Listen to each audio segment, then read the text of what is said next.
आप सोच रहे होंगे कि मैं क्या कर रहा हूं। मैं युद्ध की तैयारी कर रहा हूं। वही युद्ध जो ज्वालामुखी की भांति कभी भी फट सकता है।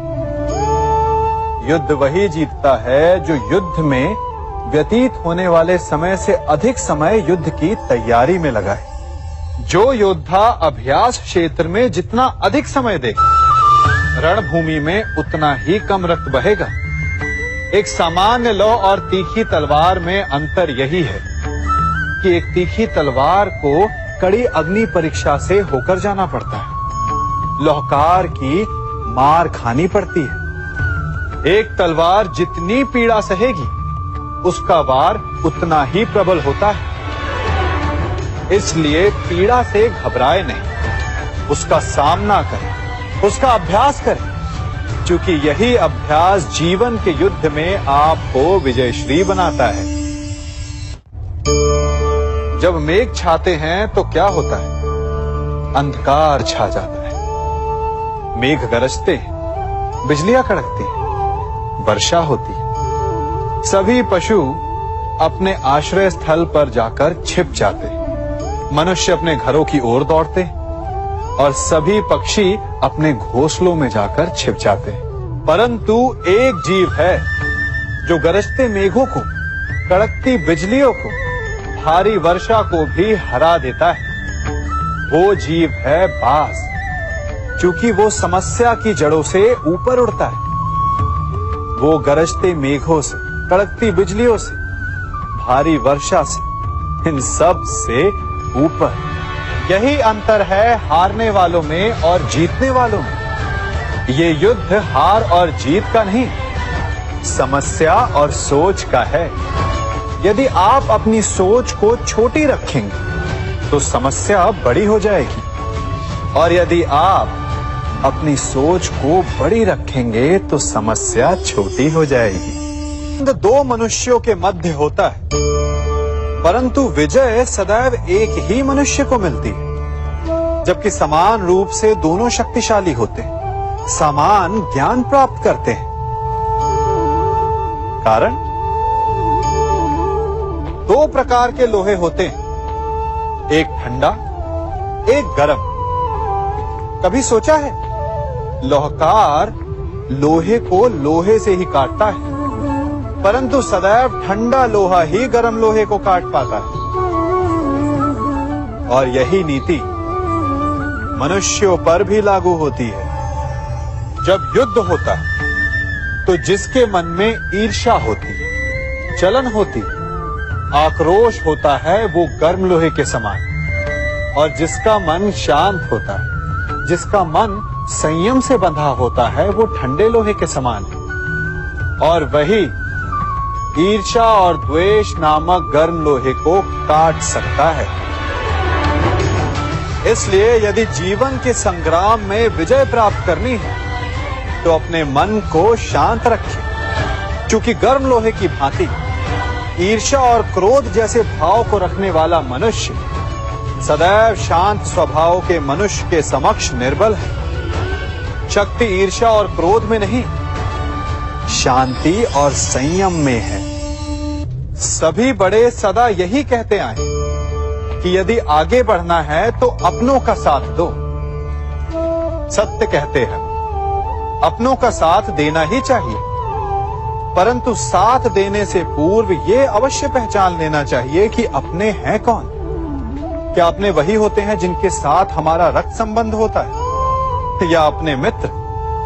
अपने वो होते हैं जो हमें सद्कार्य के लिए प्रेरित करें, हमें आगे बढ़ाएं, हमारा साथ दें।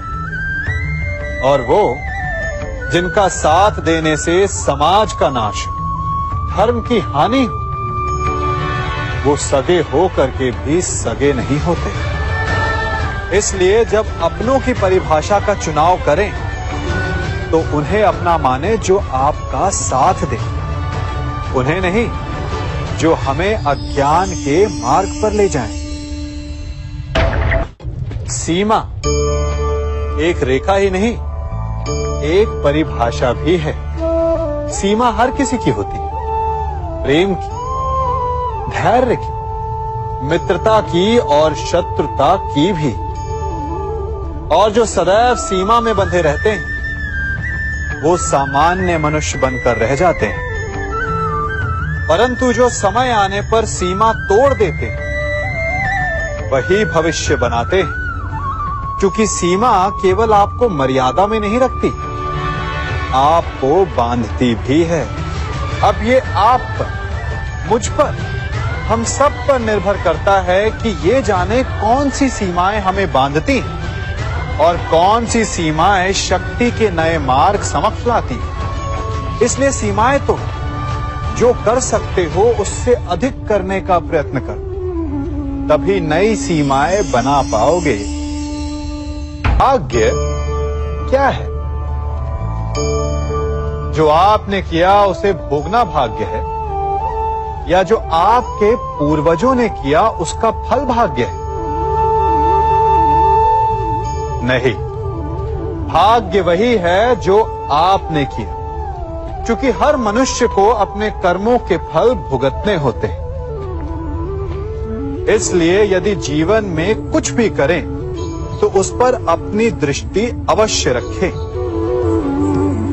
क्योंकि आपके एक कर्म का फल आपका भविष्य बदल सकता है।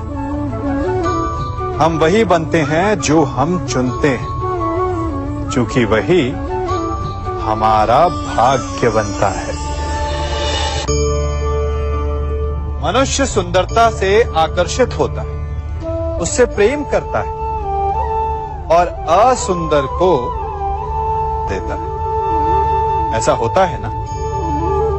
क्या आप ऐसा नहीं करते? करते हैं। तो सुंदर और असुंदर की परिभाषा क्या है? इस आकर्षण और विकर्षण का कारण क्या है? कभी सोचा है? कभी सोचा है कि जिससे आप प्रेम करते हैं, जिसके प्रति आप आकर्षित होते हैं, अचानक से उसके लिए मन में वितृष्णा आ जाती है, और जिसके प्रति घृणा होती उसके लिए एकाएक आपके मन में प्रेम उमड़ आता है। कारण है दृष्टिकोण।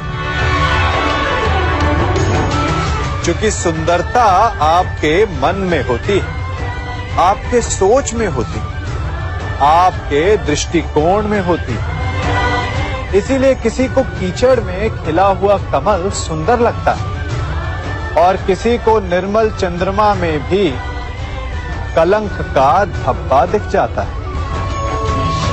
यदि आपको सुंदरता अनुभव करनी, हर पल आनंद में रहना है, तो अपने दृष्टिकोण को सुंदर बनाएं और अपने आप सब कुछ सुंदर बन जाएगा। हम अपनी सोच और संसार की मान्यता के अनुसार अपने विचार बनाते हैं। जैसे सत्य कहना धर्म है, असत्य कहना पाप, सहनशीलता धर्म है और क्रोध करना अधर्म, उपकार करना, जीवों पर दया करना धर्म है और निष्ठुर होना अधर्म। परंतु क्या यही सत्य है? क्या कभी कभी परिस्थितियां इन आवेशों को उल्टा नहीं कर देती? करती है। यदि इस संसार में कुछ धर्म है, कुछ पुण्य है, कुछ महान है, तो परिस्थिति के अनुसार चलना। जटायु स्मरण है आप सबको, वो जिन्होंने रावण पर क्रोध किया था, उस पर आक्रमण किया था। उस समय जटायु का क्रोध पाप नहीं था, धर्म था। इसीलिए अंत में उन्हें भगवान राम की गोद मिली। और कुछ ऐसे भी होते हैं जो धर्म को सहनशीलता समझकर हर अन्याय को सहते हैं और अंत में वो बाणों की शैया पाते हैं। यदि कोई पशु या व्यक्ति अकारण आक्रमण करके किसी निर्दोष के प्राण लेने की चेष्टा करे, तो उसके रक्षा हेतु उसका वध कर देना पाप नहीं, समय की मांग है। क्योंकि आक्रमण भी आत्मरक्षण ही है। यदि किसी दुष्ट की सहायता करने से सामान्य मनुष्य को कष्ट पहुंचे, पीड़ा पहुंचे, तो उसे सहायता ना देना ही धर्म है। अकारण क्रोध अस्वीकार्य है, परंतु यदि क्रोध से कुछ शुभ हो, पाप बाहुभीत हो, तो क्रोध और दंड भी धर्म ही है। संसार का सबसे बड़ा पाप क्या है? असत्य बोलना, हत्या कर देना, चोरी करना या किसी का अपमान करना। संसार का सबसे बड़ा पाप है किसी निर्बल को सताना, और संसार का सबसे बड़ा दंड भी उस निर्बल के मुख से निकली हाय है। आप देख रहे हैं मैं क्या कर रहा हूं? मैं लौह पिघला रहा हूं, और ये लौह पिघलता है इस चमड़ी की बनी धूनकी से निकली हवा से। तनिक सोचिए, एक मृत पशु की खाल से बनी धूनकी इतने कठोर लोहे को भस्म कर सकती। ठीक उसी प्रकार आप चाहे जितने भी शक्तिशाली क्यों ना हो, यदि आपने किसी निर्दोष, किसी निर्बल को सताया, तो उसके मन से निकली हाय और उसका श्राप आपके जीवन को भस्म कर सकता है। स्वर्ण सज्जन पुरुष और परोपकारी मनुष्यों की गति एक समान होती है। यदि स्वर्ण टूट जाए तो उसे गर्म करो, ताप दो, पिघल कर वो फिर से जुड़ जाता है। ठीक उसी प्रकार मतभेद होने के पश्चात भी एक सज्जन पुरुष और महान पुरुष फिर से मित्र बन जाते हैं। परंतु दुर्जन दुष्ट माटी से बने लोग उस पके हुए मटके के समान होते हैं कि जिनमें यदि एक बार दरार आ जाए तो वो स्वयं ही स्वयं का सर्वनाश कर लेते हैं। इसलिए मित्रता केवल सज्जनों से ही करें ताकि मतभेद ना हो। दुष्टों का समूह अपना नाश स्वयं ही कर लेता है। यदि कोयले की खान में जाओ तो चाहे जितनी भी सावधानी बरतो, अपने वस्त्रों पर कालिख लग ही जाती है। इसलिए दुष्ट मित्रों से सावधान। सज्जन शत्रु प्रत्येक परिस्थिति में श्रेष्ठ है। प्रत्येक मनुष्य सफलता पाने के लिए कार्य करता है। कुछ सफल होते हैं, कुछ नहीं होते, और जो सफल नहीं होते वो सदा अपनी असफलता का कारण या तो अपनी परिस्थितियों को बताते हैं या अपने सहयोगियों को दोषी ठहराते हैं। परंतु क्या वास्तविकता में ऐसा ही होता है?